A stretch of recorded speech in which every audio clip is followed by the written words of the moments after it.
Hello friends, sweet ಅಂದರೆ ಯಾರಿಗೆ ಇಷ್ಟ ಇರಲ್ಲ ಹೇಳಿ.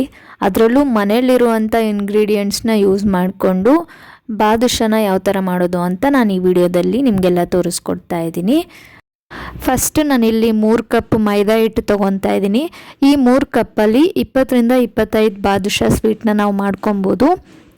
3 ಕಪ್ ಮೈದಾ ಹಿಟ್ಟಿಗೆ ಸ್ವಲ್ಪ ಉಪ್ಪು, ಸ್ವಲ್ಪ ಸೋಡಾ, 1 ಸ್ಪೂನ್ ತುಪ್ಪ ತೊಗೊತಾ ಇದ್ದೀನಿ. ತುಪ್ಪ ಆದಮೇಲೆ ಸ್ವಲ್ಪ ಮೊಸರು ತೊಗೊತಾ ಇದ್ದೀನಿ. ಮೊಸರನ್ನ ನೋಡಿ ಹಾಕ್ಕೊಳ್ಳಿ, ಯಾಕಂದರೆ ಜಾಸ್ತಿ ಮೊಸರು ತೊಗೊಂಡ್ರೆ ನಾವು ಜಾಸ್ತಿ ದಿನ ಇಟ್ಕೊಂಡು ತಿನ್ನೋದಕ್ಕಾಗಲ್ಲ. ನೀವು ಸ್ವಲ್ಪ ಮೊಸರು ಹಾಕ್ಕೊಂಡ್ರೆ ಇನ್ನೂ ಒಂದು ಎಕ್ಸ್ಟ್ರಾ 1 to 2 days ಎಕ್ಸ್ಟ್ರಾ ನೀವು ಇಟ್ಕೊಂಡು ತಿನ್ಬೋದು. ಈ ಮೊಸರು, ಸೋಡಾ, ತುಪ್ಪ ಇದು 3 ಹಾಕೋದ್ರಿಂದ ಬಾದುಷಾ ಸ್ವೀಟ್ ಸಾಫ್ಟಾಗಿ ಬರುತ್ತೆ. ಮತ್ತು ಕಲಿಸ್ಕೋಬೇಕಾದ್ರೆ ಫಸ್ಟು ನೀರು ಹಾಕ್ಕೋಬೇಡಿ. ನಾವೇನೇನು ಹಾಕಿದ್ವಿ ಅದನ್ನೆಲ್ಲ ಫಸ್ಟ್ ಹಾಗೇ ಮಿಕ್ಸ್ ಮಾಡ್ಕೊಳ್ಳಿ. ಅದಾದಮೇಲೆ ನೀರು ಎಷ್ಟು ಬೇಕೋ ಅಷ್ಟು ನೋಡಿ ಕಲಿಸ್ಕೋಬೇಕು. ಇದು ನಾವು ಚಪಾತಿ ಹಿಟ್ಟು ಮಾಡಬೇಕಾದ್ರೆ ಕಲಿಸ್ಕೊತೀವಲ್ವ, ಗೋಧಿ ಹಿಟ್ಟು, ಆ ಕನ್ಸಿಸ್ಟೆನ್ಸ್ಗೆ ನೋಡಿ ನೀವು ಕಲಿಸ್ಕೊಳ್ಳಿ. ನೋಡಿ ಈ ಥರ. ಜಾಸ್ತಿ ಏನು ಟೈಮ್ ತೊಗೊಳ್ಳಲ್ಲ, ಒಂದು 5 ನಿಮಿಷದಲ್ಲೆಲ್ಲ ನೀವು ಹಿಟ್ಟನ್ನು ಕಲಿಸ್ಕೊಂಡು ರೆಡಿ ಮಾಡ್ಕೋಬೇಕು.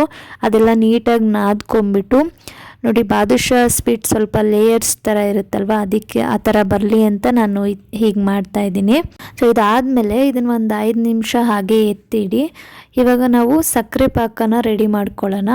ನಾವು ಮೈದಾ ಹಿಟ್ಟು ಎಷ್ಟು ತೊಗೊಂಡಿದ್ವಿ ಅದೇ ಕ್ವಾಂಟಿಟಿ ನೀವು ಸಕ್ಕರೆ ತೊಗೋಬೋದು, ಇಲ್ಲ ಅದಕ್ಕಿಂತ ಸ್ವಲ್ಪ ಕಡಿಮೆ ಬೇಕಿದ್ರೂ ತೊಗೋಬೋದು.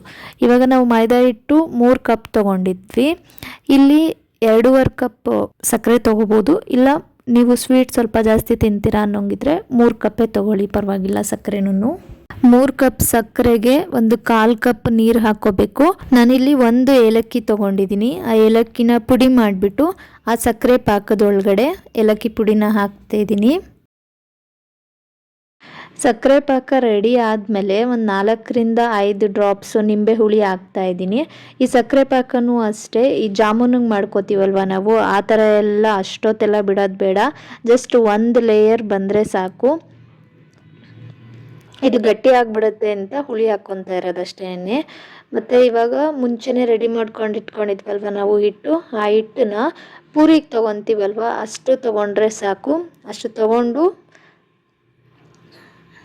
ನೋಡಿ ಈ ಥರ ಸರ್ಕಲ್ ಮಾಡಿಕೊಂಡು, ಅದಾದಮೇಲೆ ಚಿಕ್ಕದಾಗಿ ಒಂದು ಹೋಲ್ ಟೈಪ್ ಮಾಡಿ, ಯಾಕಂದರೆ ಬೇಯ್ಲಿ ಒಳಗಡೆ ನೀಟಾಗಿ ಅಂತ ಅಂದ್ಬಿಟ್ಟು ಹಂಗೆ ಮಾಡೋದಷ್ಟೇನೆ.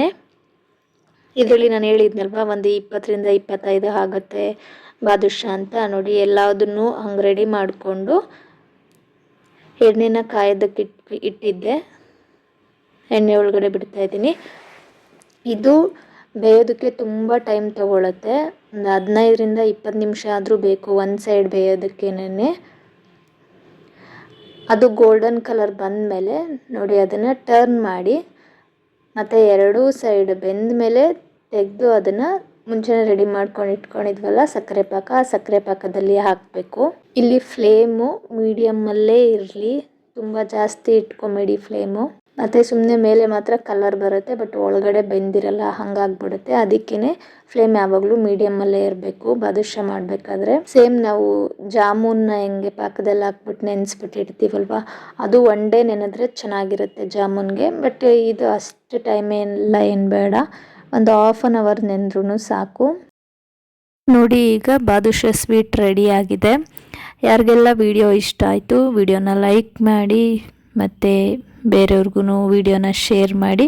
ಇನ್ನು ನನ್ನ ಚಾನಲ್ಗೆ ಯಾರು ಸಬ್ಸ್ಕ್ರೈಬ್ ಮಾಡ್ಕೊಂಡಿಲ್ಲ ಚಾನಲ್ ಸಬ್ಸ್ಕ್ರೈಬ್ ಮಾಡ್ಕೊಳ್ಳಿ.